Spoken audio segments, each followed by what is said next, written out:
우리가 욥에 겪은 시련과 고난은 너무나 길고 견디기 어려운 것이었다라고 욥기서를 우리가 보면서 지금까지 생각해 왔습니다. 그러나 결국에는 욥의 시련과 그 고난이 끝이 나고 욥은 다시 하나님의 복을 받게 됨을 보게 됩니다. 하나님께서는 욥의 남은 생애에 복을 주사 처음 복보다 더하여 주셨던 것을 보게 됩니다. 그것도 갑절입니다. 욥의 가정은 새롭게 세워짐을 우리는 본문에서 보게 되어집니다. 욥의 이전 자녀들은 모두가 죽어서 땅에 묻혔습니다. 또 아내는 욕하고 죽으라 그러면서 혼자 그냥 이 세상을 이렇게 욥의 곁을 떠나버리고 말았습니다. 하나님께서는 욥에게 아들 7을 더하여 주셨고 딸 3명을 또 선물로 주셨습니다. 욥의 딸들은 그 아름다움으로 인해서 당대에 유명한 그런 그 자녀들이 됨을 우리는 보게 됩니다. 그래서 15절에 보면 모든 땅에서 욥의 딸들처럼 아리따운 여자가 없었더라라고 기록함을 우리가 보게 되어집니다. 자, 아름다움은 하나님의 선물입니다. 그리고 하나님을 위하여 영광스럽게 사용될 수도 있다 이 말입니다. 또한 그 아름다움은 성결한 그런 영혼을 통하여 더욱 빛나게 되는 것을 보게 됩니다. 욥의 딸들은 뭡니까? 그들의 훌륭하고 품성으로 인해서 당대에 유명한 사람들이 되었던 것입니다. 지금 보면은 욥의 딸들이 어떻게 해요? 이렇게 미인대에 나가서 그렇게 1등 할 수 있는 그런 인물이었지 않겠나 그렇게 생각해집니다.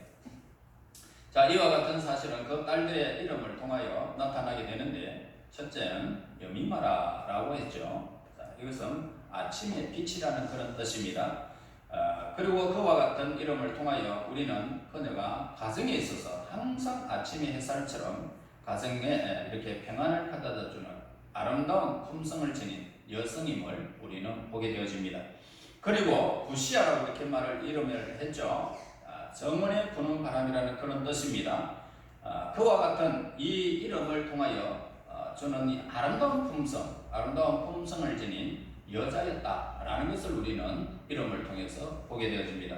그 다음에 게렌 학독이라고 이렇게 말하죠. 자, 이 이름은 풍족합니다 라는 그런 뜻이 담겨져 있습니다. 자, 이 이름을 통하여 우리는 그녀가 하나님의 교회를 풍족하게 하는 그런 고귀한 품성을 지닌 여인임을 우리에게 가르쳐 주고 있습니다. 욥의 딸들은 이제 그들이 아버지로부터 받은 산업으로 유명했다는 것입니다. 그래서 그들의 15절의 그 후반절에 말하죠. 그들의 아버지가 그들에게 그들의 오라비들처럼 기업을 주었다고 했습니다. 자, 이 딸들에게도 아들처럼 유산을 물려준 것은 그 당대에 간섭에 비추어 볼 때는 완전히 이례적인 것임을 우리에게 가르쳐 주는 것입니다. 그래서 우리는 욥이 겪은 이 삶을 검토해 볼 때에 여러 가지 중요한 교훈들을 얻을 수 있는데, 남을 위하여 헌신하는 신앙은 불굴의 힘을 가진다라는 것을 우리에게 가르쳐 주는 것입니다. 욥은 남을 위하여 기도하는 헌신할 수 있는 그런 권리 그 자체만으로도 귀한 것으로 여기고 사랑하였던 것을 보게 됩니다. 욥에게 있어서 신앙은 목적에 이르고자 하는 그런 수단이 아니고 목적 자체였고, 또한 신앙은 그의 감정을 지배하는 중심이었고 그의 모든 활동을 이끌어 나가는 원동력이 신앙이었던 것입니다. 다시 말해서 하나님을 향한 신앙을 우리에게 가르쳐 주고 있습니다. 그래서 하나님께서 만드신 피조물 중에서 참된 신앙의 힘보다 더 고상한 힘은 이 세상에는 존재하지 않는다는 것을 보게 되어집니다. 여러분, 하나님 앞에서 자기의 지식과 자기의 지혜를 자랑하는 것은 굉장히 어리석은 일들입니다. 정신적이며 도덕적인 면에서 볼 때에 우리는 욥기에서 나오는 인물들과 비교하여 우리가 우월한 점이 있다라고 볼 수 없다는 것입니다. 욥과 그의 친구들이 하나님 앞에서 지식을 자부하는 것이 참으로 터무니없는 일임을 깨달았듯이 우리도 그들보다 나은 것이 없기 때문에 하나님 앞에서 우리의 아는 것을 자랑할 것이 얼마나 어리석은 일인지를 우리는 깨닫게 되어집니다. 어떤 사람들의 이 도덕적인 기질을 판단하는 데 있어서 그 사람의 외적인 환경만을 가지고 판단하게 되어진다면 그것은 참으로 우리는 어리석음을 우리가 나타내는 행위일 것입니다. 욥을 판단하는 실수는 어느 시대의 사람이든지 쉽게 범할 수가 있다는 것을 보게 되어집니다. 고난을 받았다고 해서 그 사람이 하나님 앞에 버림받았던 거나 건강이 잘못되었다고 해서 하나님 앞에 버림받은 것은 절대 아니다는 것입니다. 그러므로 우리의 판단은 잘못될 수밖에 없기 때문에 사람을 판단하는 것은 어리석다라는 것을 우리는 분명히 깨달아야 한다 이 말입니다. 한때 고난을 당할지라도 의로운 인물은 결국 승리한다는 것을 오늘 본문에서 우리에게 가르쳐주고 있습니다. 의인은 10번 넘어서도 11번 일어나게 되어지고 하나님께서 의인을 붙들고 계심을 우리에게 늘 가르쳐주는 성경의 메시지입니다. 욥은 의롭게 살았던 인물이었습니다. 하나님께서는 그러한 욥을 복되게 하셔서 처음보다 더 풍성하게 게렌합곡과 같이 이름과 같이 풍성함을 주셨던 것입니다. 그래서 기한이 찼다라는 말이 있습니다. 본문에서 기한이 찼다. 자, 그래서 이 말은 우리들이 평상시에 자주 쓰는 말은 아니지만은 성경의 여러 곳을 통하여 우리에게 있어서 매우 친숙한 말입니다. 기한이 찼다는 말이. 자, 우리는 우리를 자신이나 우리 주위의 사람들이 죽음의 문턱에 이르렀을 때 뭐라고 말합니까? 나이 늙고 기한이 찼다라는 말을 사용하게 되어집니다. 그래서 기한이 찼다는 말은 다음과 같은 사실들을 우리에게 깨닫게 해주는 것입니다. 먼저 모든 인간은 죽는다는 것입니다. 죽을 수밖에 없다. 죽는다는 겁니다. 어느 누구도 이 땅에서 천년 만년 살 수가 있는 그런 인생은 이 세상에는 없습니다. 우리 인간의 수명에는 한계가 있어서 그 한계에 이르게 될 때에 우리는 나이가 늙고 기한이 차서 죽게 된다라는 것을 우리에게 가르쳐 주는 것입니다.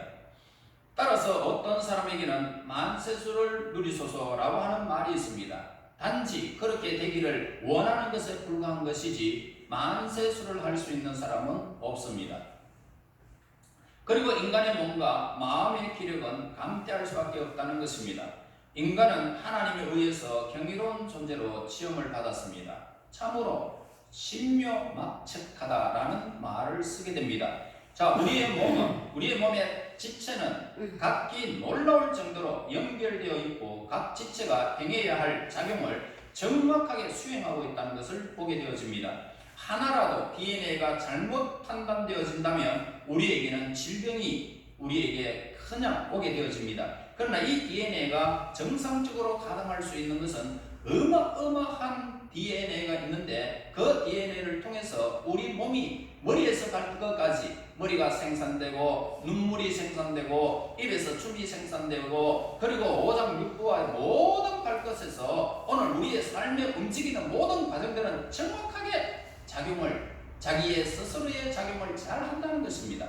그래서 우리는 지금까지 우리가 살아왔고 앞으로도 하나님께서 주신 이 세포 모든 세포들이 하나님께서 사용하는 이 세포들이 분열하면서 우리의 삶을 지탱해 나가게 되는 것입니다. 이 하나님의 솜씨가 너무 놀랍다는 것입니다. 자, 그러나 우리의 육신은 일정한 기간 동안만 그 기력 그리고 그 활력이 유지될 뿐이고 결국에는 우리의 몸은 마음만 뻔하고 마음만 이팔청춘일 뿐이지 우리의 몸은 쇠퇴해 나간다라는 것입니다. 경이로운 사실은 우리 육신의 기력과 활력이 일정한 기간 동안에만 유지되는 것이 있지 아니하고 그것들이 그렇게도 오랫동안 그리고 잘 유지된다는 것이 있다라는 것입니다. 여러분 얼마나 많은 시간들이 우리에게 있습니까? 그래, 시간들은 얼마나 있습니까? 그래서 1년이라는 시간을 계산해 보면 굉장합니다. 2년, 10년, 100년 이렇게 계산을 한다면 그 어마어마한 순간순간의 삶을 그 모든 우리 몸에서 해야 할 모든 일들을 우리 세포들이 당장 했기 때문에 저와 여러분들이 이렇게 살아가는 것입니다. 그리고 우리가 특별히 기억해야 할 사실이 있습니다. 자, 우리는 우리의 영혼, 우리의 육신 어떻게 사용하느냐에 따라서 그 결과가 커다란 차이가 있다라는 것을 우리에게 가르쳐주는 것입니다. 그러므로 우리가 우리의 영혼과 육신을 무분별하게 그리고 악한 용도에 사용하게 되어지면 오늘 우리의 영혼과 육신에 무거운 부담을 지우게 되는 것이고 그에 따라서 그 결과 역시 바람직하지 못한 그런 비참한 결과를 우리는 맞이하게 된다는 것을 보게 되어집니다. 그 반면에 우리가 우리의 영혼과 육신을 선한 목적을 가지고 잘 사용하게 되어진다면 우리는 바람직한 결과를 얻어낼 수가 있다는 것입니다. 그러나 우리가 우리의 영혼과 육체를 잘 사용하든 그렇지 아니하든 간에 오늘 우리의 육체의 죽음의 마지막은 어느 누구든지 똑같다라는 것입니다. 그래서 10년을 살든 50년을 살든 100년을 살든 그 모든 기간에 죽음은 모두가 다 똑같이 죽음을 맞이하게 된다는 것을 보게 됩니다. 욥기서 14장 10절에 말씀합니다. 장정이라도 죽으면 소멸되나니 인생이 숨을 거두면 그가 어디 있느냐라고 그렇게 말씀을 하고 있습니다. 여러분, 해가 가면 갈수록 우리의 영혼과 육신은 쇠퇴할 수밖에 없다는 사실을 우리는 보게 되어집니다. 참 슬픈 이야기잖아요. 만일 우리가 그러한 사실을 깨달지 못한다 할지라도 우리 주위의 사람들을 그러한 사실을 깨닫게 된다는 사실을 보게 되어집니다. 여러분, 우리가 수명을 다하여 기한이 찰 때까지 우리가 산다면 얼마나 좋겠습니까만 주변에서 오늘 새마을 지도자가 3명이나 우리 그 오보 지역에 3명이나 사람들이 그냥 요새 풀 죽이는 그 약을 먹고 아내가 죽으니까 남편도 죽어버리고 그러면서 그냥 그걸 마시고 제초제를 마시고 제초제가 왜 나왔는지 모르겠습니다. 사람 죽이려고 나온지 사람들이 죽었다 그러면 대부분 보면 제초제로 죽어버려요. 물론 죽음은 다 똑같습니다만 자살해가 죽는 것은 얼마나 비참한 것입니까? 인생이 참 아무것도 아니다. 풀처럼 사라지는 것 같다 라고 소멸되는 인생을 우리는 보게 되어집니다. 여러분, 우리가 늙게 될 때 우리의 허리는 어떻게 됩니까? 구부러지죠. 그리고 이전에 똑바로 걸어갔던 그 모든 걸음들이 팔자걸음합니다. 이렇게 그냥 팔자걸음 막 뒤뚱뒤뚱 걸으면서 이렇게 이 사람들이 이렇게 변하더라는 것입니다. 그런데 그뿐만 아니라 우리의 청력은 어떻습니까? 우리의 시력은 또 어떻습니까? 모두가 쇠퇴해 나가더라는 것입니다. 그래서 이렇게 우리의 육신은 늙어감에 따라 가지고 쇠퇴하게 될 것이고 우리가 늙어감에 따라서 우리의 기억력, 우리의 판단력 점차적으로 쇠퇴해 나가더라는 것입니다. 그래야 결국은 우리는 어떻습니까? 우리를 창조하신 창조주 하나님께 우리의 영혼과 육신을 맡기게 되는 것입니다. 이것이 가장 하나님께로 향하는 바람직한 믿음의 행보일 것입니다. 그러므로 무엇이든지 지나치게 많은 것은 좋지 않다라는 것입니다. 그리고 기한이 찼다는 말은 포만한 상태를 의미하고 있기 때문입니다. 어떤 한 사람이 자신의 삶에 있어서 모든 국면을 다 통과했다고 가정해 봅시다. 그는 자신의 일생 동안 계획을 했습니다. 목표로 삼았던 것들을 온전히 다 달성하였습니다. 또한 그는 바로 일생을 살면서 모든 종류의 기쁨을 다 맛보았습니다. 그리고 그는 자신에게 부여된 모든 임무를 완수하였습니다. 그뿐만 아니라 이제 죽어도 한이 없다라는 사람들이 있습니다. 자, 그래서 그뿐만 아니라 그는 일생의 모든 고통과 실망도 모두 겪었던 사람입니다. 그리하여 마침내 이 땅에서 자기에게 부여된 시간들을 모두 보내게 되어졌습니다. 그때 그가 욥의 고백과 같이 이렇습니다. 욥기서 7장 16절 내가 생명을 싫어하고 영원히 살기를 원하지 아니하오니 나를 놓으소서 내 날은 헛된 것입니다 라고 고백하고 있습니다. 자, 이 사실은 너무나도 자연스러운 것입니다. 여러분, 우리의 육체가 기력이 다해가지고 질병 속에서 허덕일 때에 빨리 죽고 싶다는 거예요. 빨리 죽어야 되는 거예요. 이겁니다. 그러니까 하나님 내 생명을 싫어합니다. 나는 내 생명을 원하지 않습니다. 살기를 원하지 않습니다. 내 생명을 놓으십시오 라고 그렇게 모든 날은 헛된 것이다 라고 고백하는 욥기서와 같습니다. 아마 그에게 아직도 이루지 못한 것이 남아 있을 수도 있는 것입니다.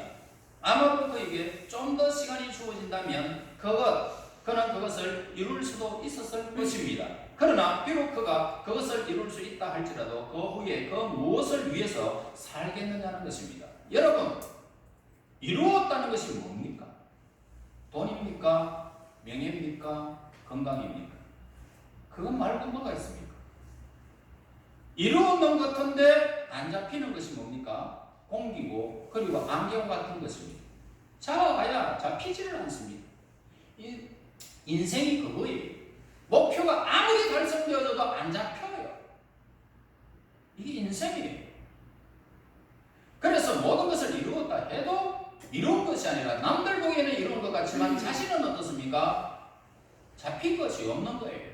다시 말해서 그걸 통해서 행복을 누릴 수 없다 이 말입니다. 우리는 때때로 나이 많아 죽음을 눈앞에 둔 사람들이 새로운 일들을 계획하면서 새로운 목표를 세우는 것을 보게 되어집니다. 그들은 마치 삶을 시작하는 사람들처럼 혹은 자신들이 영원히 살 수 있는 것처럼 죽는 순간까지 부와 명예를 계속 추구하는 사람들이 있습니다. 그와 같은 태도는 식사가 끝남에도 불구하고 자리에 일어날 줄도 모르고 계속하여 음식을 나오기를 기다리는 굶주린 손님의 태도와 같은 것입니다. 억만장자라 할지라도 음식을 먹으면서 그것을 맛있게 먹지만은 그러나 그 돈들을 자기의 침대 밑에 옥수수 박아 넣으면서 그걸 누가 혹시나 가져갈까 심사숙고하는 사람들이 있습니다. 그거 있으면 뭐합니까? 죽으면 다 놔두고 가야 되는데 여러분 있을 때 잘 쓰고 남을 도와주고 하나님 위해서 서는 것이 가장 행복한 것입니다. 그와 같은 태도는 오늘 우리가 그러나 사람들은요 자신에게 부여된 역할을 결코 완수할 수 없다는 것입니다. 자신들의 삶의 자리에서 위험 있게 물러날 수가 없단 말입니다. 우리 그리스도인들은 단순히 어떤 사람이 나이가 많다든지 그의 영혼과 육신이 쇠퇴하였다든지 아니면 그가 이제는 살 만큼 살았다, 더 이상 살기를 원하지 않는다라고 말하기 때문에 그 사람의 기한이 찼다라고 생각할 수는 없는 것입니다. 어느 누구든지 내가 만족하게 살았다라고 하는 사람 이 땅에는 없습니다. 자, 우리는 그가 기꺼이 죽음을 맞이할 수 있는가를 물어봐야 된다는 것입니다. 죽음을 맞이할 수 있느냐? 그가 죽을 준비를 갖추었는지를 우리는 물어봐야 하는 것입니다. 여러분 한번 물어볼까요? 죽음을 맞이할 수 있는 준비가 다 됐습니까? 지금 죽어도 괜찮습니까? 죽으라 하면 또 안 죽는다. 욕한다 그냥. 그지요? 자, 우리는 우리 영혼이 이 땅에서 나그네의 삶을 마치고 새롭고 영원한 안식절에 들어가기를 원하는가를 물어봐야 되는 거예요. 하나님의 나라에서 영원히 살고 싶은 것 그 밖에는 우리에게는 소망이 없습니다. 그럴 때 그가 성도로서 죽음을 맞이할 준비를 갖췄다라고 대답한다면 그때 비로소 우리는 그의 기한이 찼다라고 말할 수가 있다는 것입니다. 그렇다면 우리 그리스도인들이 죽음을 맞이하기 전에 준비해야 할 것들이 과연 무엇일까? 먼저 우리 성도들은 하나님께서 우리에게 맡겨주신 모든 사역을 완수해야 된다는 것입니다. 우리가 처해 있는 위치에 어떠하든지 건면함으로 모든 맡겨진 임무를 수행해야 하는 것입니다. 또한 우리는 이 사회를 위해서 그리고 우리와 관련된 다른 사람들을 위해서 맡겨진 봉사의 임무를 모두가 실행하는 것입니다. 즉 우리는 하나님께서 우리에게 맡겨주신 능력과 기회를 선용하여 모든 사람들의 행복을 증진시키기 위해서 노력하고 불행한 사람들을 우리는 그들에게 찾아가서 위로해 주는 것입니다. 말로만 아니고요. 그뿐만 아니라 우리는 성도로서 본인이 되는 삶을 살아야 할 것이고 제약 속에서 빠져있는 사람들을 예수님께로 인도하는 삶을 저와 여러분들이 살아야 되는 것입니다. 이런 사람이 이 세상에 감당하지 못하는 믿음의 사람인 것입니다. 그리고 우리는 하나님께서 우리에게 맡겨주신 모든 임무를 완수한 후에도 결코 교만해서는 안 될 것입니다. 우리가 행한 모든 일들이 결코 상급을 받기 위해서 한 것이 결코 아니기 때문이죠. 오직 우리가 마땅히 해야 할 바를 행한 것에 불과할 뿐이라는 사실을 우리는 잊어서는 안 될 것입니다. 내가 이만큼 하면 하나님이 좋아하지 않겠는가? 절대 그런 법은 없습니다. 못한다고 하나님께서 우리에게 또 그렇게도 하지는 않습니다. 하나님의 나라에서 우리가 받게 되는 모든 유혹과 면류관은 우리가 선택하는 것이 아니라 하나님께서 선택하시는 것이기 때문입니다. 어떤 마음으로 무엇을 어떻게 했느냐에 따라서 하나님은 심은 대로 우리에게 모든 것을 거두게 하실 것입니다. 누가복음 17장 10절에 이렇게 말씀합니다. 이와 같이 너희도 명령받은 것을 다 행한 후에 이르기를 우리는 무익한 종이라 우리가 하여야 할 일을 한 것뿐이다 할 것이니라. 그렇습니다. 우리는 무익한 종들입니다. 직분이 있습니까? 오늘 우리의 삶은 그저 하나님께서 맡겨주신 것이기 때문에 최선을 다할 뿐이지 우리가 상급을 받기 위해서 한 것은 결코 아니라는 것입니다. 우리가 천국의 문에 들어가는 그 자체로서 영광입니다. 그 자체로서. 그것밖에는 더 이상의 우리가 뭘 바라겠습니까? 그러나 하나님이 우리 아버지가 되셔서 우리 자녀들에게 뭔가를 더해주고 싶은 것이 아버지의 마음이지 않습니까? 이 땅에 여러분들의 행복이라면 하나님 주저하지 않을 것입니다. 여러분, 하나님을 향하여 믿음의 고백을 하면 됩니다. 하나님 내 잔이 넘칩니다 라고 고백하세요. 감사가 넘칩니다. 내 삶을 수많은 사람들이 어떻게 되든 나는 관계가 없고 하나님과 나와의 관계 속에서 내가 하나님을 바라보는 이 영광이 나에게 주어짐을 가장 감사합니다. 이것밖에 더 이상 없습니다. 또한 우리가 죽음을 맞이하기 전에 영혼의 준비를 갖추어야 되는데 비록 우리가 죽음 이후에 영혼의 상태에 온전히 알 수는 없다 하더라도 우리는 말씀을 통하여 현재 우리가 누리고자 하는 것보다 하나님과 훨씬 더 가깝고 친밀한 교제를 나누게 되리라는 사실을 우리는 알 수가 있습니다. 성경은 우리가 죽는 것을 하나님께로 돌아가는 것이다 라고 성경은 기록을 하고 있습니다. 뿐만 아니라 성경은 우리가 죽음을 맞이할 때 하나님을 만나는 것이다 라고 했습니다. 혹은 하나님을 보게 될 것이다 라고 묘사하고 있습니다. 우리는 본능적으로 우리의 영혼이 어느 때 우리의 육신을 떠나게 되든지 간에 우리가 알 수 없는 하나님의 방법에 의해서 곧바로 우주 만물과 우리의 영혼을 창조하신 하나님과 함께 할 것이라는 사실을 저와 여러분 잘 알고 있습니다. 이와 같은 사실을 생각해 볼 때에 우리가 이 세상에 출생한 날로부터 죽음을 맞이하는 그날까지 우리의 영혼을 훈련시키시고 아름답게 가꾸어야 한다는 사실을 저와 여러분이 깨닫게 되어집니다. 우리의 영혼을 아름답게 가꾸어야 되겠다. 그러므로 우리의 기한이 차기까지 우리의 영혼이 하나님과 온전한 교제를 나눌 수 있기까지 우리의 영혼이 성장할 수 있도록 최선의 노력을 경주해야 되겠다는 것입니다. 신앙의 경주는 끊이지 않아야 된다 이 말입니다. 이와 같은 영혼의 성장은 사실상 우리의 삶에 있어서 가장 큰 사업입니다. 여러분, 이 세상의 모든 것들을 다 포기해도 우리는 신앙의 경주를 경주해야 된다는 것입니다. 우리가 하나님의 말씀에 순종하고 그리고 하나님께 헌신하는 삶을 사는 목적을 이루기 위해서 충성을 다하는 것입니다. 충성. 그러므로 우리가 기한이 찼다고 말할 때에 우리의 믿음과 기도도 그 기한이 찼다라는 것입니다. 여러분, 우리는 그런 사명을 완수하기 위하여 하나님께 의탁하는 삶을 살아야 하는 것입니다. 완전히 여러분의 삶의 고민도 좋은 일도 나쁜 일도 육체의 일든 영혼의 일들이든지 모든 것들을 그분 앞에 다 맡기고 삶을 살아야 된다는 것입니다. 야고보 4장 8절 하나님을 가까이 하라. 그리하면 하나님이 너희를 가까이 하시리라. 여러분, 우리가 이 말씀을 일생 동안 하나님을 가까이 하는 삶을 산 후에 죽음을 맞이하게 될 때 우리는 다음과 같은 고백을 하게 될 것입니다. 내가 항상 하나님을 내 앞에 모셨고 하나님께서는 나의 일평생 나와 동행하셨노라 라고 올 말입니다. 여러분, 이제 죽음을 맞이하기 전에 갖추어야 할 것 한 가지 더 남아 있습니다. 그것을 갖추지 못하고서는 그 누구의 자신이 기한이 찼다라고 하거나 하나님을 만날 준비가 되었다라고 말씀을 할 수가 없는 것입니다. 우리들은 믿음으로 말미암아 의롭다함을 얻었습니다.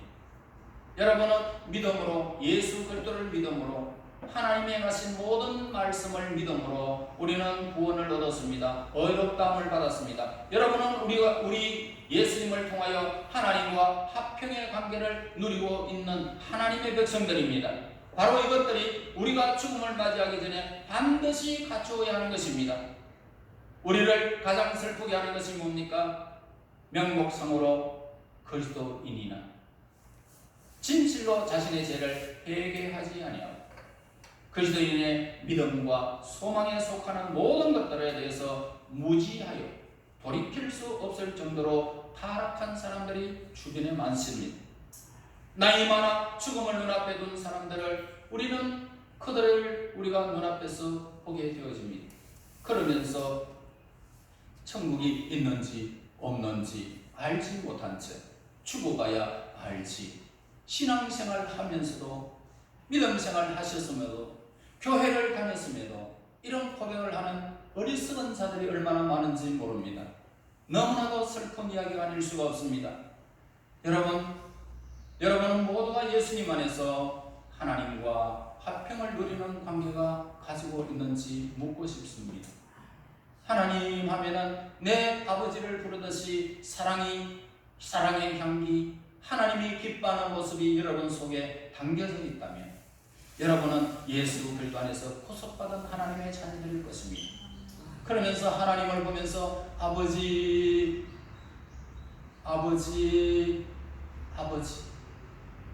그 이름만 불러봐도 행복하고 그 이름만 불러봐도 눈물이 나고 그 이름만 불러봐도 참으로 우리의 삶이 하나님께 있다는 것을 알 수 있는 것입니다. 여러분을 이 세상에 보내신 창조주 하나님을 여러분들은 믿어야 할 것입니다. 이와 같은 질문들은 우리가 나이가 많아서 죽음을 눈앞에 둔 사람들에게 할 수 있는 가장 중요한 질문일 것입니다. 여러분, 이러한 질문을 받았을 때에 자신들이 한평생 동안 하나님과 같이 화평을 누렸고 하나님을 믿는 삶을 살았다라고 대답한다면 우리 모두는 기한이 찬 사람들이라는 것입니다. 다시 말해서 믿음이 준비된 사람이라는 것입니다. 그 사람은 지금부터 살아가는 것은 덤이고 지금까지 살아왔던 것만 해도 하나님께 감사하고 내 생명이 무슨 일을 만나든지 두려움 없이 하나님 앞에서 기한이 찬 사람들이라는 것입니다. 기한이 찼다는 말은 결코 삶에 대한 권태나 우리가 더 이상 수행할 수 없는 의무에 대한 실정을 그렇게 말한다라고 말하지 않습니다. 오히려 그 말은 우리가 더 나은 것으로 갈 것이고 또 그곳에서 우리는 현재보다 더 행복해질 것입니다.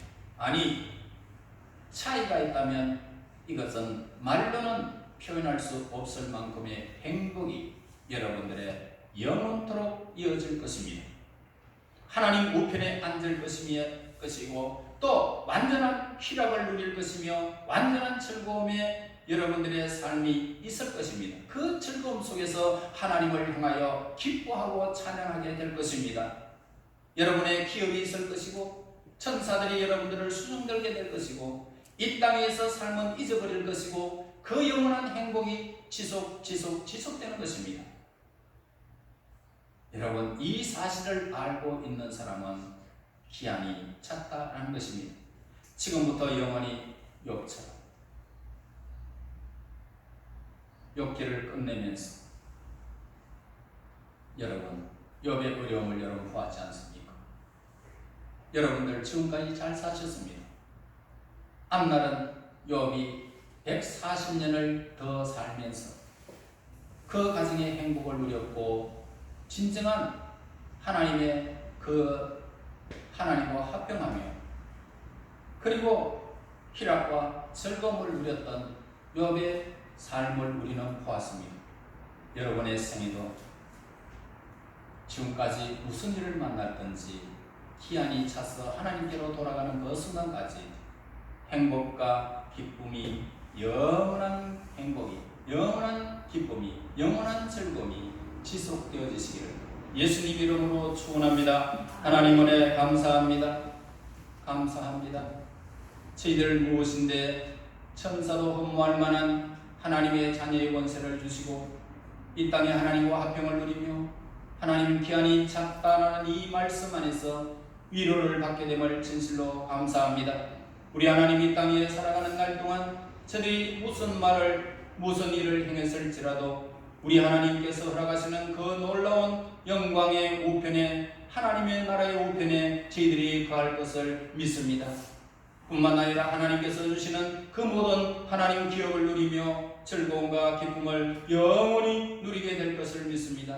이 놀라운 기한이 찬 하나님의 백성들로 이 땅의 삶을 살아갈 때마다 우리 하나님 남은 생애가 더 복되고 행복하고 즐겁고 기뻐할 수 있는 하나님의 사람들이 되게 인도하여 주시옵소서. 예수님 이름으로 기도합나이다. 아멘.